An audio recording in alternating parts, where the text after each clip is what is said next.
Olá, Jojões e Jojoas! Eu sou Otávio Gaester, Super 8, e hoje é pra fechar essa leva de filmes indicados a melhor filme na premiação do Cocoruto Lustrado. O da vez tem 6 indicações no total. E além de melhor filme, foi indicado também a atriz coadjuvante, roteiro adaptado, figurino, design de produção e montagem. E agora a gente iria começar, mas antes eu tenho uma notícia boa pra vocês. E que tem tudo a ver com o Oscar, já que eu vou estar numa live épica do Oscar com o pessoal do Pipocando, o Bock e o Rolandinho, além de também a Luli, o Gabriel Gaspar, a Alice Aquino. Então domingo, marca aí no calendário porque vocês têm um encontro marcado com a gente, beleza? Mas Otávio, onde é que vai ser transmitido? Vai ser transmitido lá no canal do Pipocando, aqui no canal dos outros participantes, e aí você vai escolher onde você vai assistir. Belezures? Então conto com vocês nessa live super épica aqui deste que vos fala, com o pessoal do Pipocando e toda essa galera marota. E agora vamos ao nosso vídeo, sim.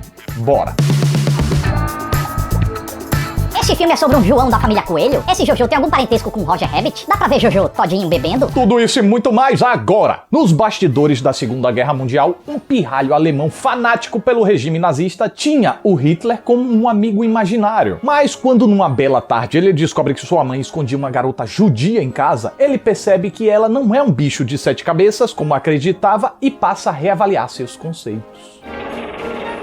Comprovando que o cinema adora retratar os eventos da Segunda Guerra Mundial, Jojo Rabbit chega ciente de que tudo já foi falado, dos combates e estratégias, dos bastidores políticos, até os horrores sofridos pelos judeus e outras vítimas. E então apresenta uma história menor e mais intimista, focada na pureza infantil dentro desse cenário, entrando mais ou menos no mesmo conjunto que A Vida é Bela e O Menino do Pijama Listrado. Porém, diferente de A Vida é Bela, que usava uma leveza porque o protagonista tentava esconder os horrores da guerra do menininho, e de O Menino do Pijama Listrado, que adota o costumeiro viés sério e pesado, Jojo opta pelo humor, muitas vezes até escrachado. Uma vertente bem complicada para abordar esse período da humanidade tão bárbaro e que deixou feridas tão grandes que muitas delas ainda nem cicatrizaram. E felizmente a adaptação de Taika Waititi do romance de Christine Linus teve o cuidado necessário para conseguir ser engraçado sem cair no mau gosto. Primeiramente porque a história decide fazer graça com aqueles que merecem o deboche, os opressores,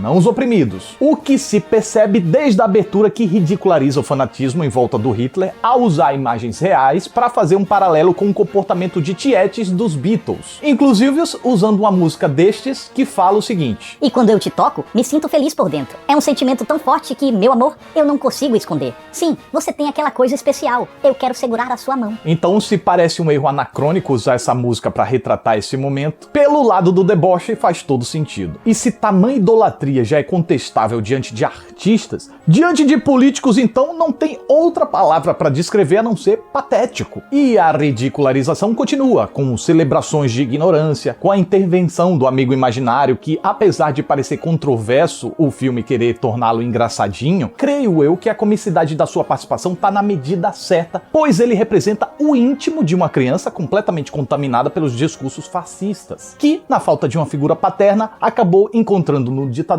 um exemplo a se espelhar. E o humor se valida quando esse íntimo só fala asneira ou dá conselho furado que acaba metendo o Jojo em encrenca. Conselhos que não são tão mais absurdos do que a gente presume que o real Hitler daria. E nesse sentido, até a autoescalação do diretor Taika Waititi faz parte da sátira, já que a sua origem neozelandesa, somada com a sua etnia, tá bem longe do ideal ariano pregado pelo ditador alemão. E o ator / diretor / roteirista compõe o personagem dando um ar de bolóide aos maneirismos famosos do sujeito, enquanto ainda internaliza a ideia de ser uma construção infantil. Quanto aos demais personagens nazistas do filme, eles não se furtam de botar pra fora os comentários mais esdrúxulos e preconceituosos possíveis. Mas não é aí que tá a graça. Notem que, ao destratar os judeus ou pintá-los como figuras monstruosas, jamais o filme parece estar fazendo pouco caso do sofrimento deles. Pelo contrário, fica evidente que se trata de uma ridicularização do pensamento estúpido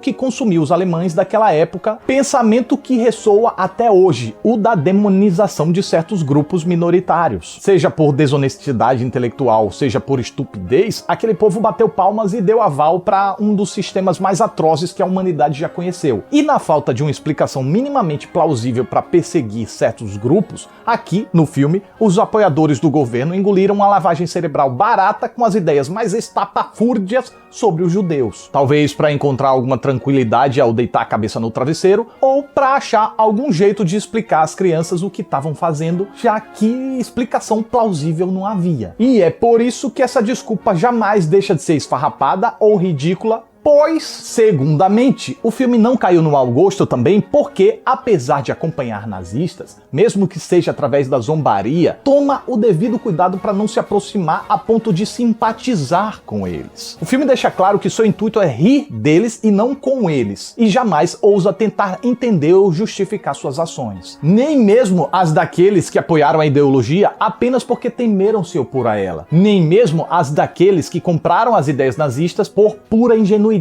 A diferença na prática é que personagens preconceituosos não necessariamente fazem um filme ser preconceituoso, mas para isso a narrativa precisa ter muito cuidado. E no caso daqui, o filme não trata os seus personagens nazistas como pobres coitados vítimas de uma lavagem cerebral ou que seguiram um sistema genocida sem querer. Seja quais forem suas motivações, se eles têm um bom coração ou não, eles são sim responsáveis pelo que defenderam e o que decorreu disso. Mas, como eu disse, tudo isso é tratado de forma excepcionalmente cômica, de um jeito que você pode até gargalhar em alguns momentos. Pelo menos eu gargalhei. Essa chatice toda aqui faz parte da leitura dessa pessoinha aqui para explicar por que houve um cuidado na criação da trama para fazer com que as piadas fossem bem-vindas, mesmo dentro de um contexto histórico tão tenebroso. Não que Jojo Rabbit seja uma comédia escrachada, descerebrada e só. O filme faz graça, mas não se omite de mostrar as barbaridades dessa guerra. Você pode rir, enquanto também reflete sobre o que esse filme tem de diferente, que é essa questão da lavagem cerebral e que nesse contexto não existe ingenuidade inocente. E ao mesmo tempo ainda pode também se impactar com um lado dramático sério o suficiente para deixar uma impressão forte, mas sem ser extravagante o bastante para desperdiçar a experiência com melodramas baratos. E é isso aí, ainda que a trama trilhe por um terreno tremendamente escorregadio, mantém seu tom equilibrado magistrambolicamente entre a pandeguice e a seriedade, sem prejudicar qualquer um dos dois em detrimento do outro. Cada tom parece saber a hora exata de permitir que o outro brilhe. Não vou dizer que eu achei o filme perfeito, pois aí eu estaria mentindo. A narrativa começa muito bem, com uma cadência divertidamente elaborada, já a conclusão consegue impactar sem se esquecer da patifaria que deu identidade ao projeto. Agora, o desenvolvimento, pelo menos parte dele, embora tenha o que contar e deixe o seu recado devidamente, tem um miolinho ali que apenas inchou a duração do projeto sem acrescentar muito. Explicando melhor, o desenvolvimento da história intercala ações externas e na casa. Porém, o vigor do filme, em alta quando a gente acompanha o Jojo aprontando por aí, depois da metade tende a cair quando o elo entre ele e a personagem secreta lá tá sendo estabelecido. O que tinha de acontecer estava acontecendo, a mensagem estava clara, mas eu fiquei com a sensação de que o roteiro confundiu repetição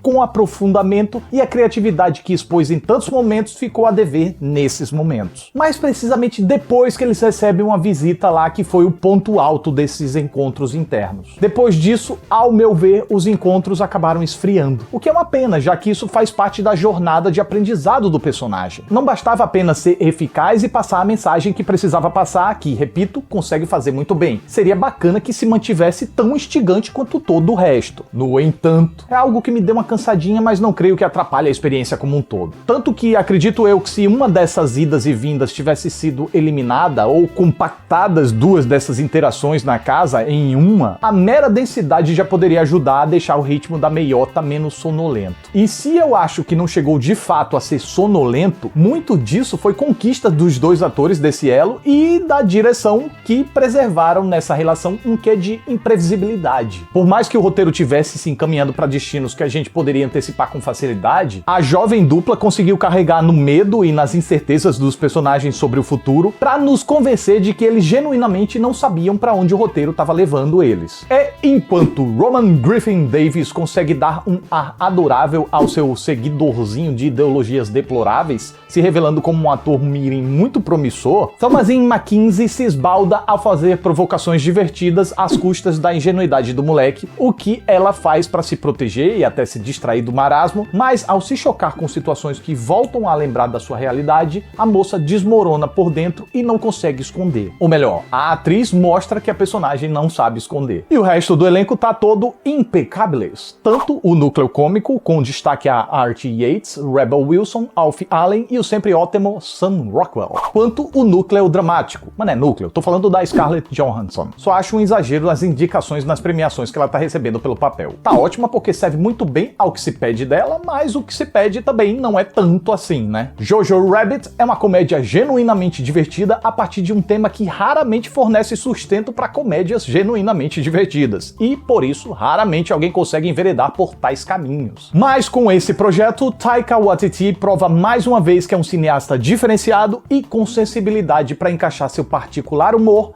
em situações pouco convencionais. E lá vai minha reação ao filme!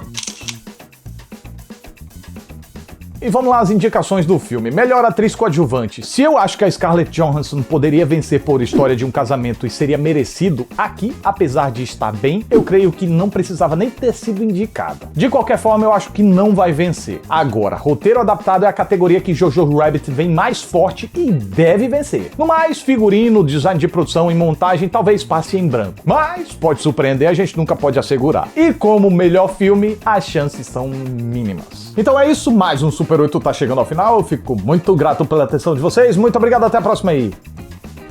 Nem começa. Tchau!